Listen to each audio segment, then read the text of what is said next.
Bienvenue dans ce journal magazine en séjour dominical sur la télévision nationale. Un dossier sur la femme peintre vous sera également proposé dans cette édition. Mais avant d'en arriver là, suivons d'abord l'actualité.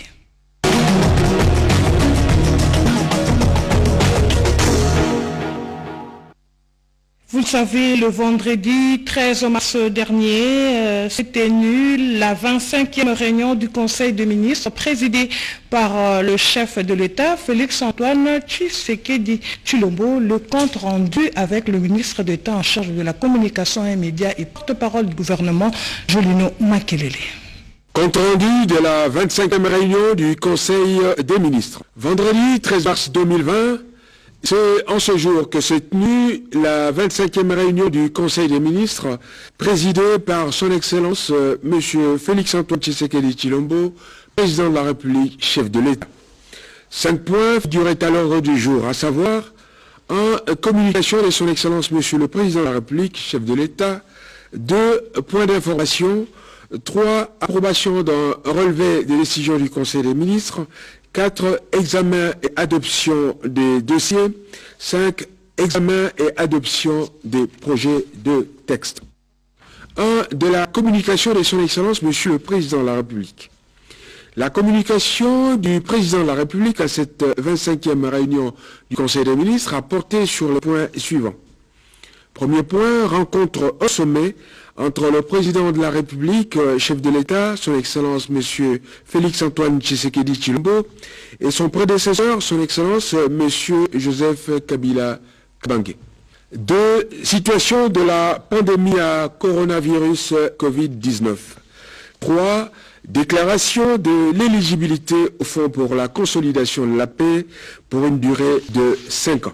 De la rencontre au sommet entre le Président de la République et son prédécesseur. Le Président de la République a informé les membres du Conseil de sa rencontre le jeudi 12 mars 2020 à la cité de l'Ancélé avec son prédécesseur, son Excellence M. Joseph Kabila Kabange. Dans une ambiance de fraternité et de convivialité, les deux hautes personnalités de CACH et FCC ont passé en revue les couacs qui minent la coalition au pouvoir. Chacune des personnalités a noté la sincérité des discussions engagées, lesquelles ont abouti à un ensemble d'éclaircissements nécessaires au renforcement des actions au bénéfice de la population. Poursuivons avec l'actualité. Près de 1400 Burundais se sont retrouvés miraculeusement dans la province du Nord Kivu, plus précisément dans la ville de Goma. Les habitants d'un quartier environnant ont dû alerter les autorités locales qui ont pris des dispositions nécessaires pour leur identification. Suivons les détails dans ce récit signé Patrick Michel Moukouy. Ils sont près de 1400 hommes, enfants et femmes, tous de nationalité burundaise, retrouvés par miracle dans la ville de Goma. L'alerte a été donnée tard dans la nuit de ce samedi 14 mars par les habitants du quartier Lac-Vert, dans la périphérie sud de la ville. Il a fallu quelques minutes à la police pour investir le lieu. Tôt le matin, les agents de la migration ont procédé à leur identification. Chapelet, autre insigne religieux en main, ils disent appartenir à une secte sortie de l'église catholique et seraient en pèlerinage en RDC. Pas de pièce d'identité, ni la moindre autorisation. Ce groupe de clandestins affirme avoir traversé les frontières congolaises par le poste frontalier de Kanvivira, dans le sud Kivu. Ils exigent un asile et s'opposent à toute idée de rapatriement dans leur pays d'origine, sous prétexte d'être en insécurité sur leur propre territoire. Comment sont-ils alors arrivés à Goma? Pourquoi avoir choisi comme campement un domaine privé loin du centre-ville? La démarche cache noir sur blanc une ambiguïté.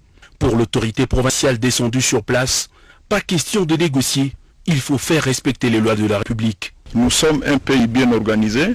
S'ils veulent avoir les droits d'asile à la République démocratique du Congo, ils n'avaient qu'à respecter la loi.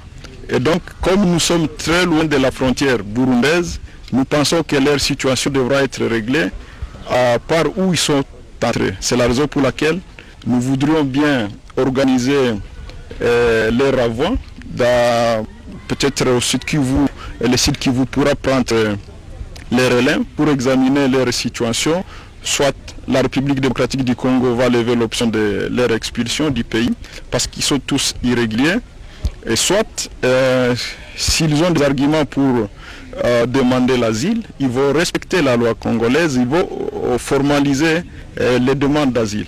Carline Zanzuka Sivita, qui accuse les responsables désignés de ce groupe de manipulation d'individus vulnérables et exploitation d'enfants, affirme que les enquêtes vont se poursuivre pour identifier tous ceux qui circulent encore dans la province clandestinement. Il appelle les populations de Goma et environ à garder leur calme et à dénoncer tout mouvement suspect d'étrangers. Loin de plonger dans la psychose, Goma continue de vivre son beau temps sans perdre sa vigilance patriotique. Le virus Ebola en train d'être vaincu en République démocratique du Congo, la question mérite d'être posée et le pays de Félix-Antoine Tshisekedi s'apprête à déclarer la victoire de cette épidémie. Le docteur Mouyembe, secrétaire technique chargé de la coordination de la lutte contre cette maladie, une année après, nous fait ici l'état de lieu. La République démocratique du Congo s'apprête à déclarer la fin de la 10e épidémie de la maladie à virus d'Ebola. Après une première année de riposte sans résultat probant, les chefs de l'État, Félix-Antoine Tshisekedi Tshilombo, avaient désigné Dr Mouyembe comme secrétaire technique chargé de la coordination. Il aura fallu près d'une année à cet expert pour venir à bout de cette maladie. Cela a été une expérience formidable. D'abord, c'est la première fois qu'une épidémie de maladie à virus Ebola est géré directement par le président de la République et que le président de la République a mis sa confiance en ma personne pour coordonner toutes les activités. Donc nous sommes vraiment reconnaissants et le président nous avait demandé donc deux choses principales. La première, c'est terminer cette épidémie le plus rapidement possible. C'est ce que nous avons fait et deuxièmement, c'est en fait de capitaliser toutes les opportunités que nous avons eues avec cette épidémie pour lancer un programme, n'est-ce pas, de développement dans ces trois provinces affectées.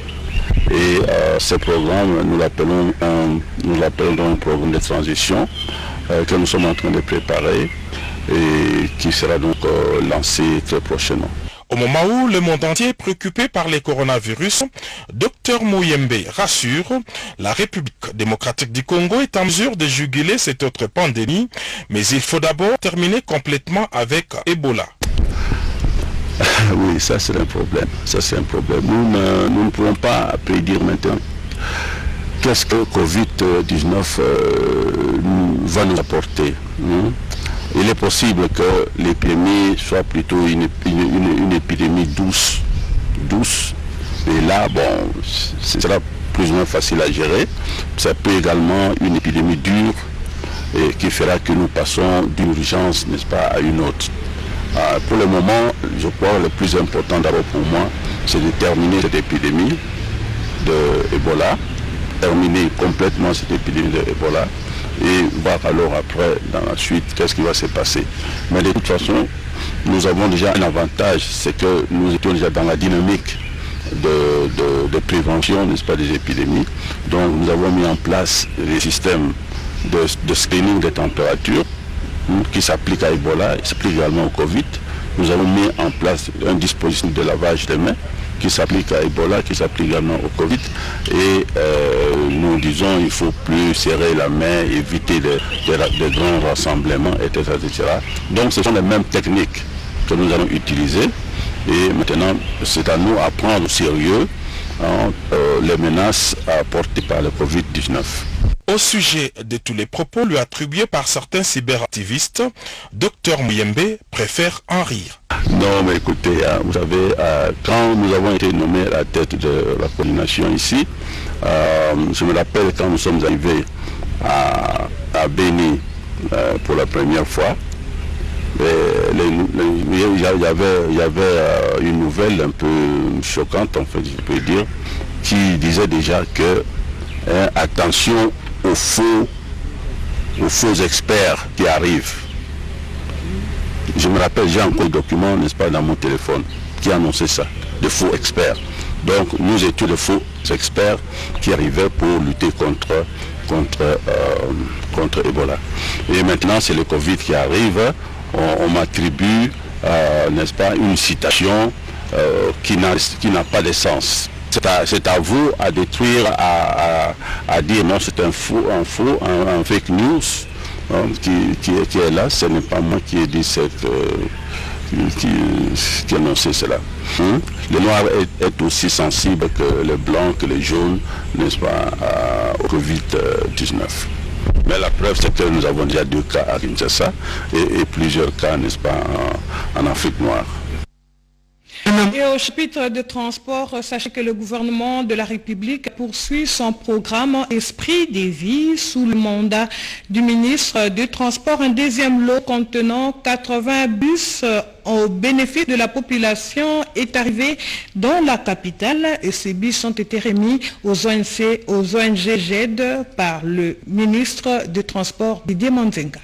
Tient à son programme Esprit de vie. Samedi 14 mars 2020, le ministre des Transports et Voies de Communication Didier Manzenga Mukanzu remet officiellement aux ONG 80 nouveaux bus Esprit de vie, un deuxième lot depuis qu'il est en fonction. Les ONG GED et APEFCO chargés de suivi des remboursements de l'argent dû à l'État congolais par les acquéreurs. Nous sommes dans le cadre du projet Esprit de vie. Gouvernement, c'est le deuxième lot des bus que nous donnons aux particuliers à crédit pour servir la population, conformément à la vision de son Excellence, Monsieur le Président de la République, Félix Antoine Tshisekedi Tshilombo.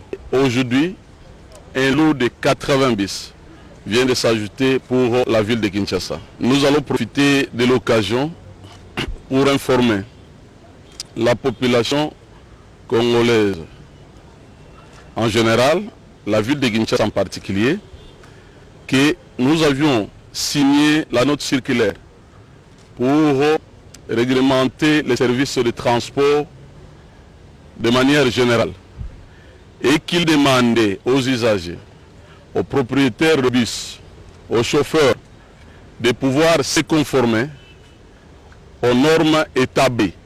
Pour acquérir ce bus, il faut adhérer aux ONG GED et APEFCO, payer $9 300 américains au titre de garantie et $600 à la fin de chaque mois.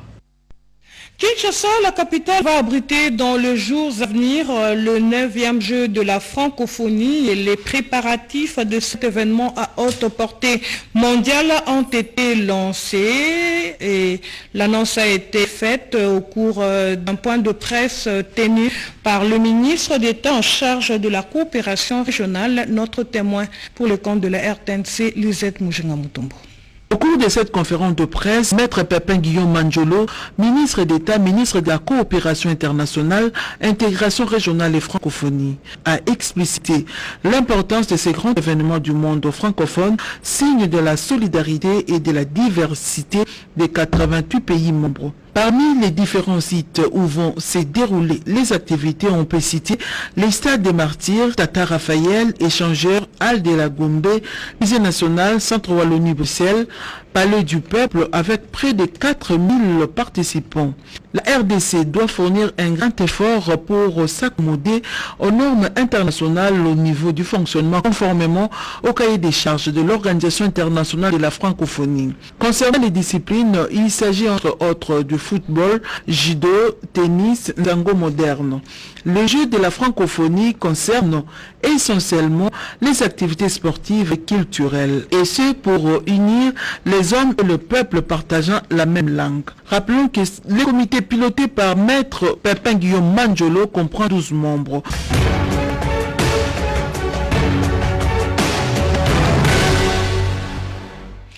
Mois de mars oblige, la semaine du président a été marquée par la rencontre du chef de l'État avec une délégation de femmes appelée Femmes d'Exception et autres sujets d'actualité que je vous laisse découvrir à travers ces registres signés Semaine de président. La promotion de l'égalité du genre en République démocratique du Congo est une préoccupation partagée par le président de la République Félix Antoine Tshisekedi Tshilombo avec une délégation des femmes d'exception reçue en début de semaine à la Cité de l'Union africaine. Les représentantes de cette structure féminine ont passé en revue le bilan de la première année du chef de l'État dans ses efforts pour la promotion du genre en RDC. Pour la présidente de la délégation, Annie Maudit, le chef de l'État a institué une rencontre régulière avec les femmes d'exception comme cadre de concertation afin de réfléchir sur la mise en place des actions concrètes en vue d'atteindre les objectifs durables dans l'égalité du genre en faisant participer les femmes au développement de la RDC. La délégation a exprimé au chef de l'État la reconnaissance de la femme congolaise pour toutes ces actions menées dans le cadre de la promotion du genre au pays. Tradition toujours bien respectée, la 25e réunion ordinaire du Conseil des ministres s'est tenue le vendredi 13 mars 2020 à la Cité de l'Union africaine sous la haute direction du président de la République Félix-Antoine Tshisekedi Tshilombo.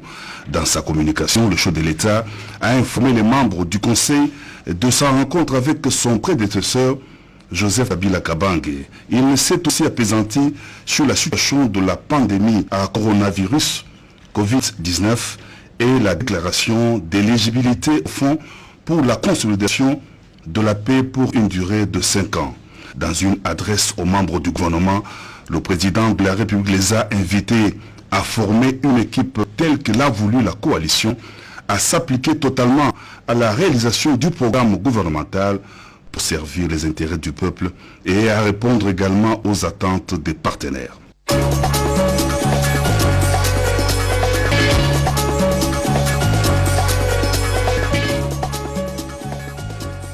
Plusieurs sujets d'actualité ont également alimenté la presse la semaine qui vient de s'achever. Ils ont été décortiqués par notre confrère Jean-Pierre Ndloudemassou.